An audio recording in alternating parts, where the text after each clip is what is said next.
It's all right, because we're going to talk about stuff on the show here at this restaurant. Everybody is social distancing.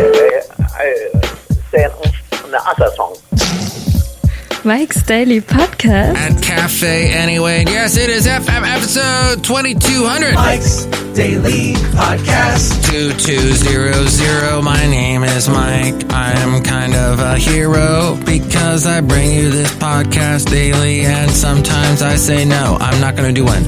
But I do one anyway, and here we are. And I have a podcast picture, and I drive a car, and I'm sure you do too, or maybe you don't. Maybe you're into public transportation.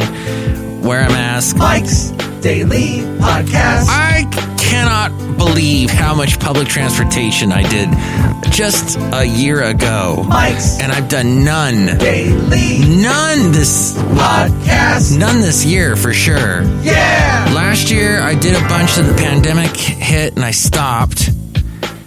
I did it when the numbers started going down. I did it a little bit again, and then I said no.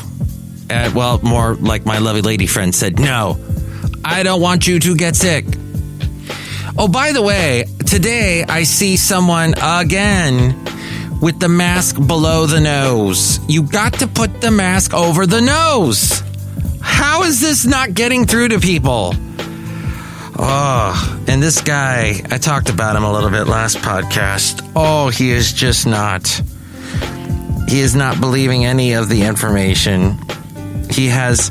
There were a couple of things I tried to make a mental note. He was talking about something about in Nigeria, they're using a cocktail to try to fight the coronavirus. But it's not I go, is it a vaccine? And he said, no, it's just a mix of different things that we don't have here in America. And that, well, I can't find it right now. All I get when I type that in is Nigeria is now the epicenter of the pangolin scale ivory trafficking. And here's today's podcast picture. Oh, that doesn't sound good. So, my friend, what's the stuff? The superchloride stuff that Trump was touting. Oh, and this friend of mine is in the whole belief system that people were just too mean to Trump, and he had a lot of wise words for us. And he apparently knows way more than Dr. Fauci, and Dr. Fauci is just spreading lies. So there are those that believe that, and apparently they feel ostracized by society if they believe that, because everybody makes fun of them. And why are you making fun of me? Stop it! I know, Basil. I know you hate that voice. Well, Basil didn't like that anyway either, but yes, the late great Basil the Boxer. I was looking at pictures today from by the way, the podcast picture today is from 3 years ago.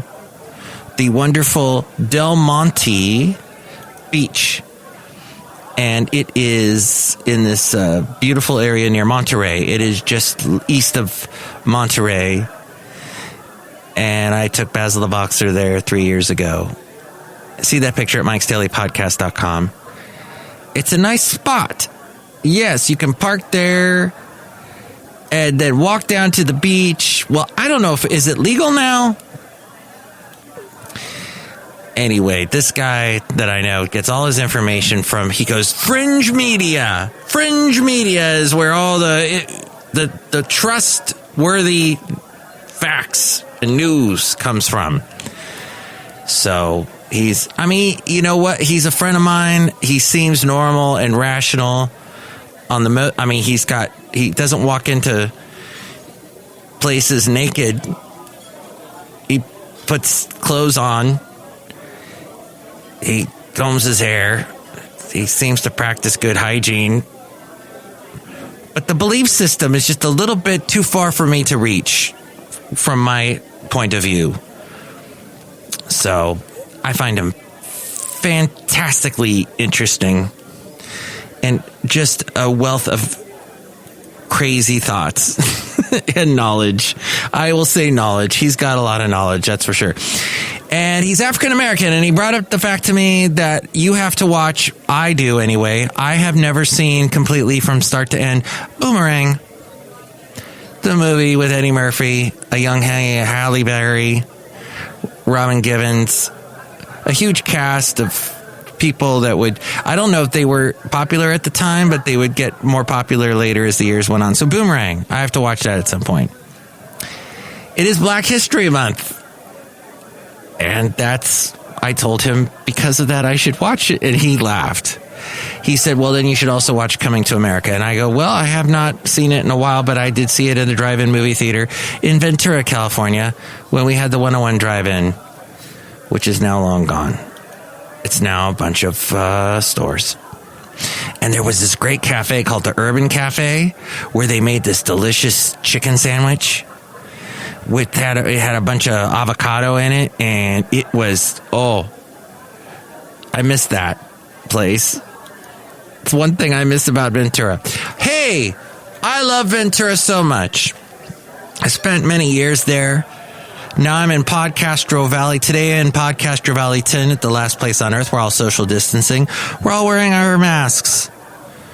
And we're all clothed. Hey, this was another thing.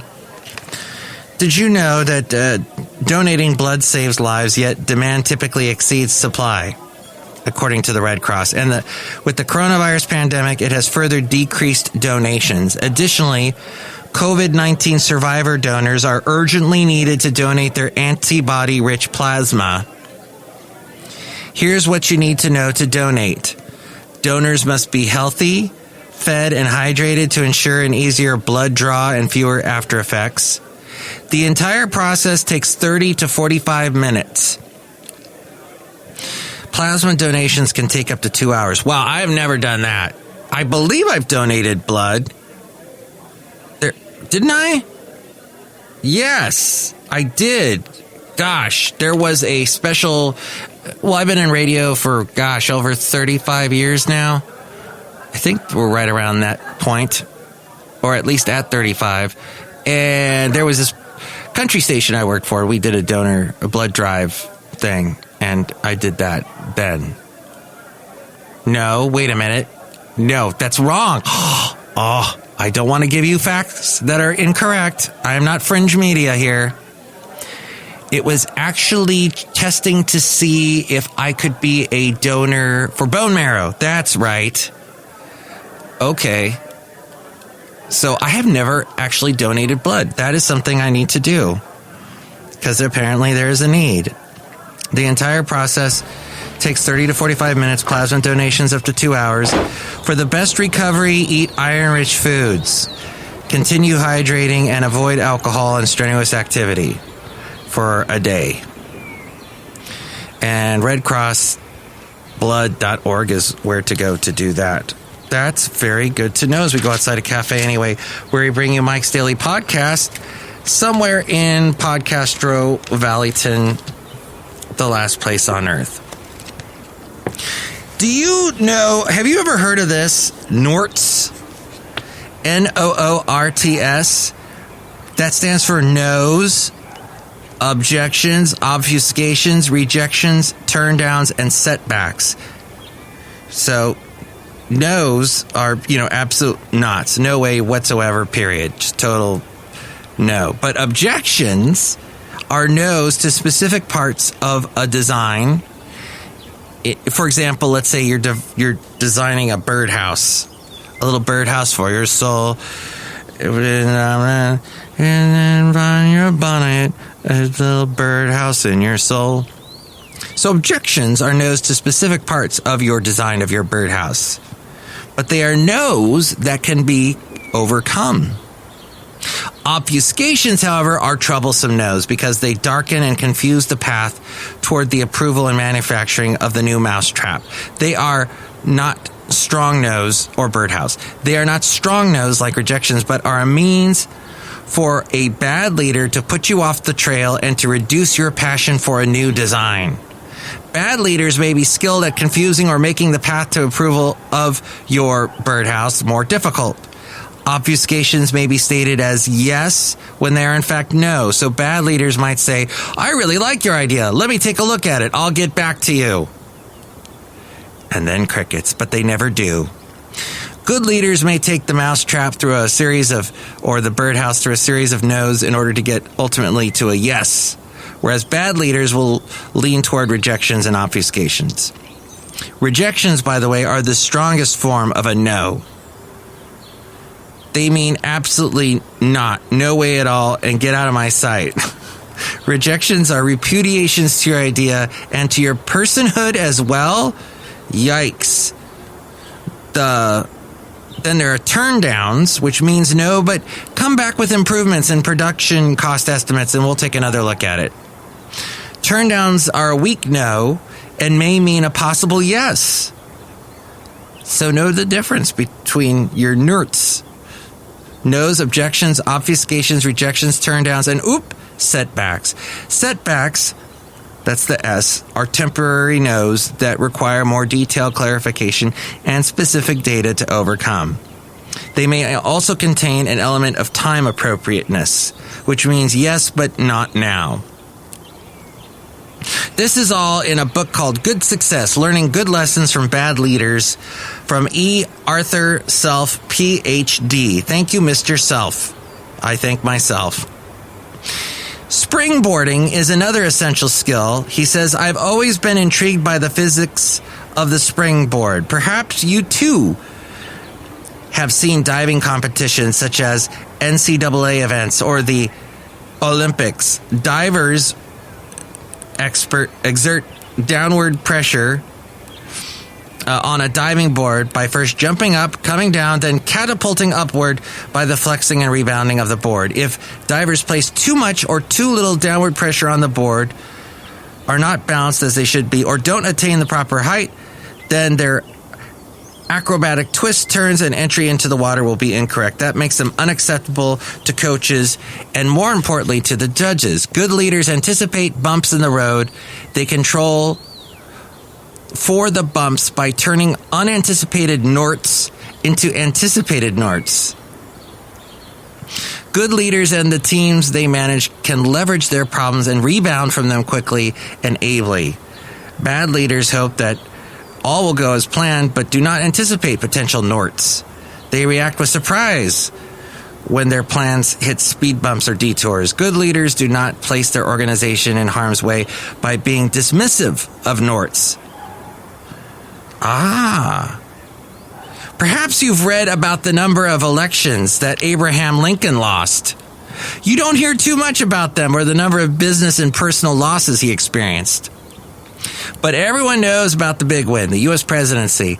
Lincoln struggled to keep the United States in a union and the end of the Civil War. His success clearly showed he had survived and learned from his earlier norts to springboard into the White House. He learned his historic place among top-rated presidents in the U.S. And Dr. Self says, I contend that Lincoln's frequent setbacks in business, stinging losses in politics, and challenges within his family, combined with his persistence and ability to overcome intransigent norts, eventually led to a change of direction for the country and a redefinition of liberty and justice. In a sense, he couldn't deny his personal history, his lack of status or formal education, and numerous norts, but he certainly learned how to leverage them. Okay. He learned to overcome the intransigent norts. And there you go. I just wanted to share that with you in case you felt like there were too many norts in your life that you could not get over. By the way, they are trying to sell rare meteorites from the moon and Mars. For those looking for an accessory a little out of this world, meteorites. In an online sale, Christie's auction house is presenting a portfolio of celestial objects, including specimens hailing from the moon and Mars, as well as aesthetic iron meteorites and rocks containing gemstones. Meteorites are small objects from space that survive their passage through the Earth's atmosphere and land on the surface. And while some of the specimens are housed in museums, 75 of them are being sold this month as part of an auction. Among the collection is a statue composed of 7 billion year old stardust, an oriented stone meteorite that found its way to Earth in an unusual way. Unlike most other meteorites, this one did not tumble or invert as it fell to Earth, and instead kept a stable orientation as it dropped. Weighing almost 16 pounds, the stone, which is estimated to sell for almost $80,000, has a distinctive diverging marking on the side that faced the Earth. Wow. And there you go. Also on sale is a cross-section of Martian rock with bubbles of the planet's atmosphere trapped inside the slice. I wanted to tell you all that to tell you that there are things you can overcome in this world, and there are things from outside of this world that we sell for a lot of money. Yeah, I guess that pretty much sums it up. Look, we're outside a cafe anyway, somewhere in Podcastro Valley, the last place on Earth. And look who's here. Hello, Michael Master, it's Madame Rootabega, and I have been in outer space. Oh, you have? How was it? Space was fun. Oh. And do you have any meteorites? Yeah, sure, they're all inverted. Oh, I don't know what that means. Look who else is here. Hello there, Mike. This is Valentino, the parking attendant. And this is Bison Bentley. Do you know that? Mike, I hear that today's show is all about meteorites and Norts. Yeah, Norts. Do you know that? Yes. Oh, and I guess Will Ferrell's going to fight Norwegians. Speaking of Norts. Norwegians, I mean, in his commercial that's going to play during the game tomorrow. The weekend is going to be the halftime entertainment. Exciting, isn't it? Yes. Are you going to watch the Super Bowl, Madame Rootabega? Yes. Going to watch the weekend? Yes. Going to root for your favorite team? No. Good. Next show, it'll be the wonderful Shelley Shuhart, Floyd the Floorman, and John Deere the Engineer. You can see the podcast picture at MikesDailyPodcast.com. And you can tell me what you think about any of the topics we covered on today's podcast. You can call me at 336MM Daily. That's 3 + 3 = 6. MM is in Mike Matthews. Daily isn't what this podcast has been now for quite a few days. And go watch a great Eddie Murphy movie of your choice. I don't think you can see it in a drive-in theater. I don't know. Are drive-in theaters back? They're actually very pandemic-friendly because everybody's in their own car, in their own bubble, literally, and they're spaced apart. What's your favorite Eddie Murphy movie? Was it The Haunted Mansion? I should have told my friend that I have seen The Haunted Mansion, so I raise his boomerang and say, wait, that didn't sound right. I think I have done well in watching Eddie Murphy movies. What's the other one I saw? The one with the trading spaces. That one. Okay, show done. Mike's Daily Podcast is written and produced and performed by Mike Matthews. His podcast is super easy to find. Download or listen to his show and read his blog at MikesDailyPodcast.com. Email Mike now at MikesDailyPodcast@gmail.com. See you tomorrow. Bye. Oh, FYI, I'm going to be heard on a radio show tomorrow, and there are all the details at my website, MikesDailyPodcast.com. It is going to be from 9 a.m. to 4 p.m. Pacific time. So get all the details at my website, MikesDailyPodcast.com.